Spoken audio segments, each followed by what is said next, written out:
Welcome to a 10-Minute Tuesday episode of the Strong Family Project.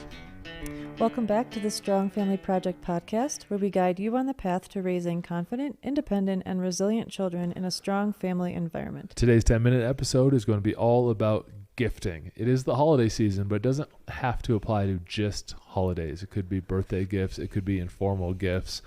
How do you gift in a meaningful way that reinforces your children or your spouse's unique tastes and interests while keeping it in line with your core values?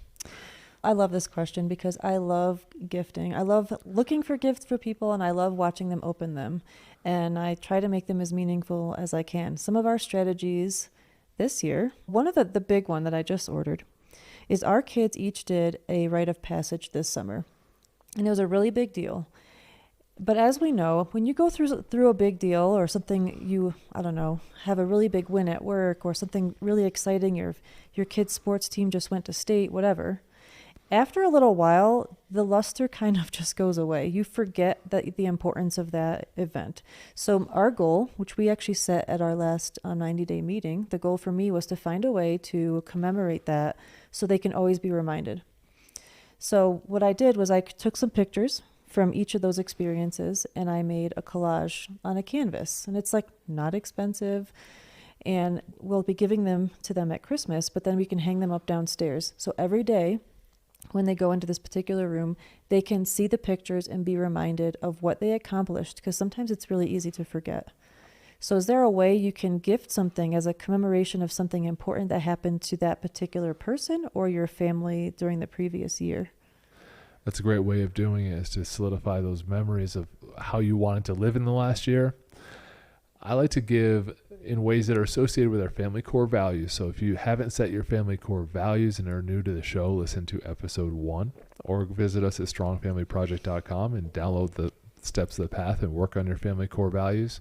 But that'll give you a framework on how you should gift. So one of our family core values is be adventurous. When a child asks for, hey, can I get this brand new fancy brand t-shirt? I don't care. It's not one of our core values. It's not a big deal. I won't go do it. But if they ask, hey, I want to learn mountain biking. Okay, getting mountain bike as a gift, get some lessons as a gift, and you support that because it supports your family's goals versus just random gifting because something is nice or expensive. And so while things might be nice and expensive, mountain bike was not cheap, and it is nice. However, we invested in it because it was part of our strong family path, our personal values. And so gifting intelligently means a lot. And I think it shows people what you value because it's something that you're willing to buy for them and gift to them. And so if you're constantly buying just random trinkets and stuff that don't tell a story or don't solidify a memory, it's a missed opportunity to help people grow closer and tighter together. And when the kids are coming up with, their lists, because of course they give us ideas, I always try to steer them in a direction.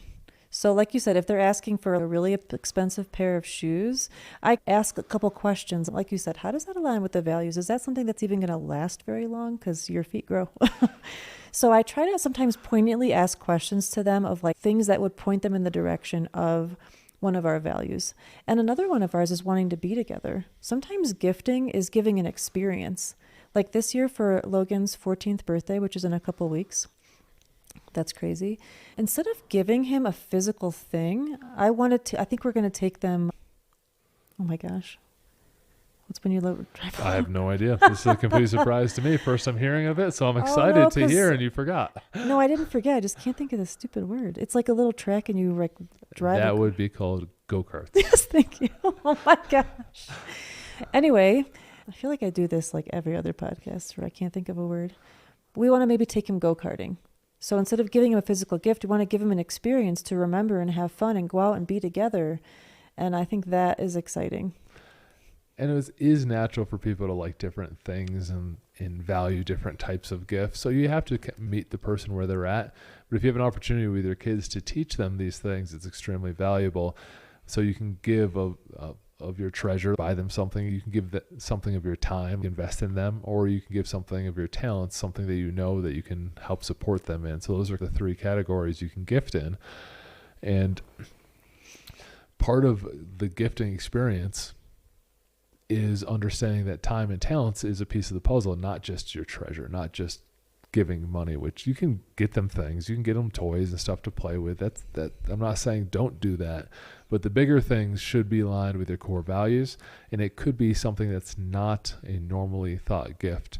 Like if I were to receive a handwritten letter from someone whose life I helped influence over the years, and I were to open it up, that'd be the most meaningful gift to me, 10 million times more valuable than like a new sweatshirt, like a hat or something like that. Oh, that's cool, that's nice. But that other gift would be something I would treasure forever.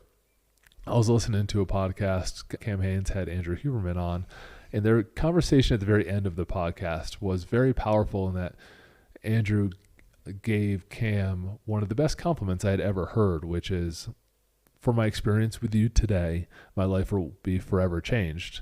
And that in itself is a gift when someone as real and educated and as grounded at the same time gives a legitimate compliment. Like that is a major gift.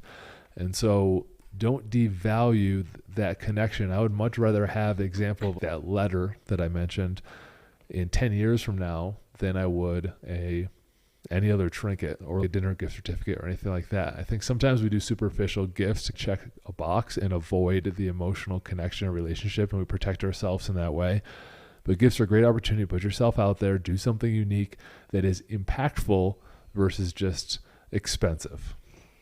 And I think another piece of this, I keep thinking about, I give gifts to the kids for Christmas, but we really try to also think about who else can we give to.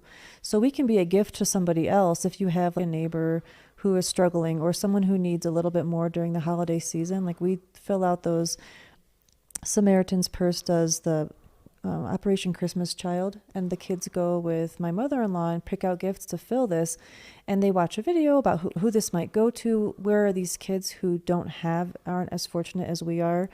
And I think it's important that they see that they're also giving to others. It's not just about receiving in this season especially. Yeah. So use this opportunity to role model different kinds of gifts to your kids and family.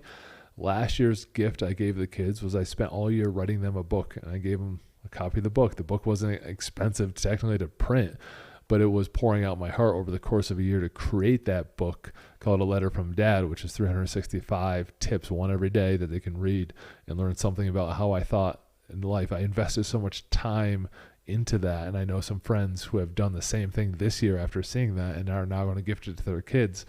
That is tremendously more impactful than stuff. So I would encourage you to think outside the box.